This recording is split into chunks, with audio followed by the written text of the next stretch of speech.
अस्सलाम वालेकुम, hello everyone, this is Sadia Arshad. जनाब, बात हो रही है आप लोगों के वीकली हॉरोस्कोप की और इस वक्त हम बात करने जा रहे हैं लियोज की। लियोज, आप लोगों के लिए ये हफ्ता रहेगा कैसा? लियोज, स्टार्ट हम यहाँ से करते हैं कि इस हफ्ते के शुरू में ही नया चांद है, यानी कि 4 फरवरी को नया चांद है और चांद है जनाब एक्वेरियस में। आप लोगों का बन रहा है 7वां घर। So an amazing start of a week I must say. जो इसके बाद दूसरी ट्रांजिट है एक और प्लैनेट की, वो है मार्स।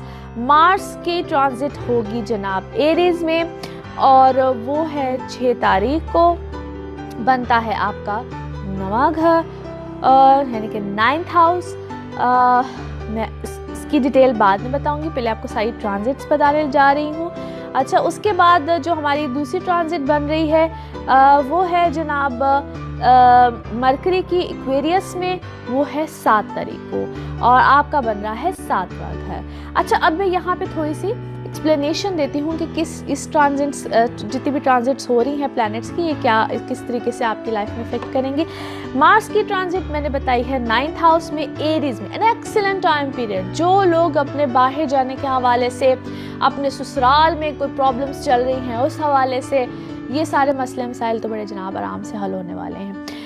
हाँ, मार्स चूँकि एक तो मैंने बताया 9th हाउस में, एक तो जो लोग बाहर जाना चाहते हैं, कोई भी प्रॉब्लम्स आ रही हैं, कोई इश्यूज़ आ रहे थे इससे पहले, एक तो आप लोगों की ये सारी प्रॉब्लम्स, चीज़ें, टेंशन्स बड़े आराम से हल हो जाएंगी।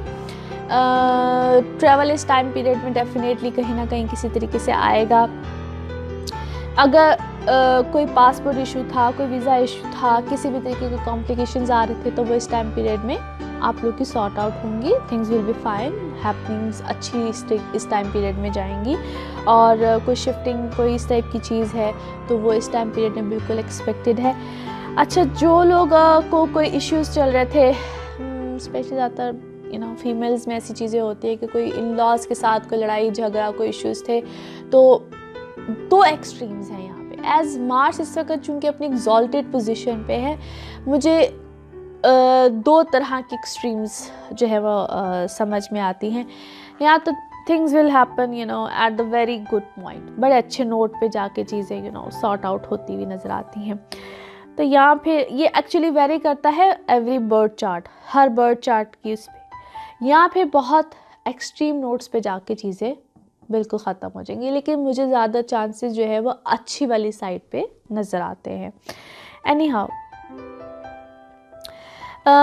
फिर 7th हाउस बहुत अच्छे उस पर जा रहा है, एज मरकरी 7th के बाद आ जाएगा।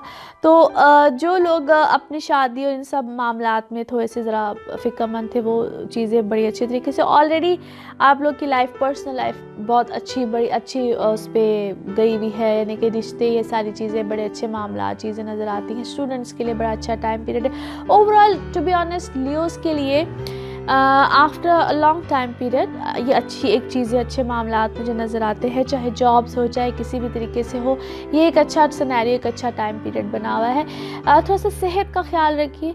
सेहत को लेके मुझे लगता है एज वो एक हाउस यहाँ पे सन है 6th हाउस में, 7 कीतु है, तो वो मुझे कोई इतने अच्छे साइंस नहीं लग रहे हैं। ऑलरेडी जिन लोगों को कोई प्रॉब्लम्स या कुछ चीज़ें आई हुई हैं या वो किसी बीमारी का ऑलरेडी शिकार थे, तो उनको अपनी सेहत के बारे में थोड़ा सा ज़रा ज़्यादा फ़िक्रमंद होने की ज़रूरत है। इस टाइम पीरियड में this is a good thing, एक रेमेडी आपको बता रही हूँ। वैसे तो दिस इज़ जैसे मैंने कहा, चांद अभी चढ़ रहा है तो बहुत ज़्यादा तो परेशानी की ज़रूरत नहीं है, लेकिन फिर भी अपने सदक़ात दीजिए, इट्स बेटर। बेहतर है किसी भी रेड कलर की चीज़ का सदका इस टाइम पीरियड में दें, तो इट्स गुड।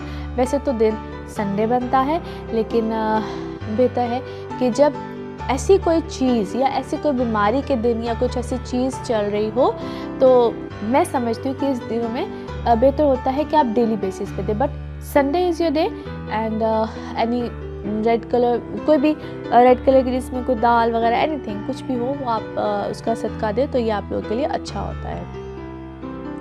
एनी हाँ, इस टाइम पीरियड में अपनी सेहत का ख्याल रखिए, बाकी things are perfectly fine for you guys.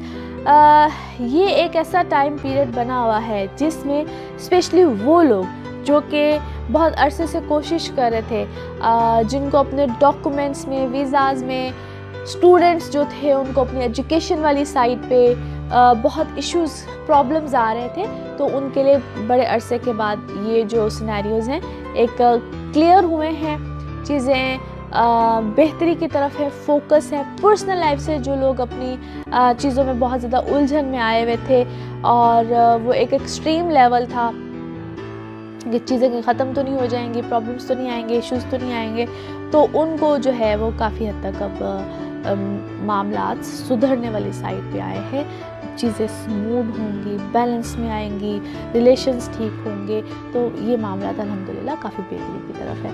I am sure कि आप लोग अपने मामलात को अच्छे तरीके से लेकर आगे की तरफ चलेंगे।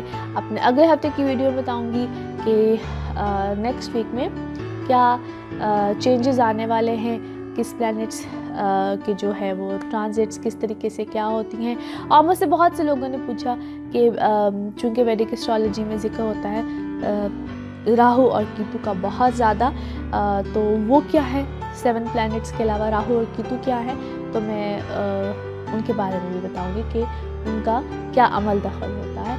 एनीवे जी, अपना बहुत ख्याल रखिएगा। इंशाल्लाह अगले हफ्ते की वीडियो तक इंतज़ार रहेगा मुझे आपका भी, तो इंशाल्लाह अगले हफ्ते मिलते हैं। Thank you so much.